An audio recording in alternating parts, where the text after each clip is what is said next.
That's good to hear, Mayor, para wala lang sagabal, ika nga doon sa target ninyo na most livable city, yung Valenzuela City. Ito, nagsimula na kasi yung kampanya sa barangay at Sangguniang Kabataan Elections, Mayor.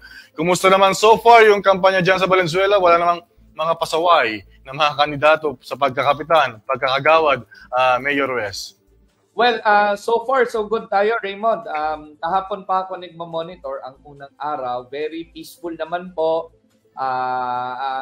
Hindi naman po maiwasan. Talaga pong ang mga naglalaban ay may supporter po na kanya-kanya, may kamag-anak na kanya-kanya.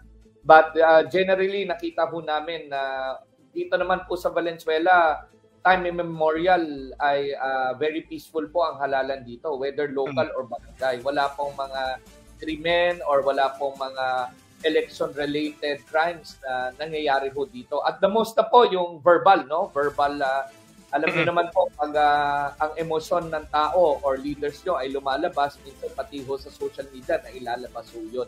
Pero wala naman pong mga major incidences dito. At ang agenda ko ho today, mga kasama, ay unang-una po, minomonitor ko po ang galaw ng COMELEC at ng PNP dahil sila po ngayon ay umiikot para ho doon sa illegal campaign materials ho natin. At full support po ako sa initiative po ng COMELEC,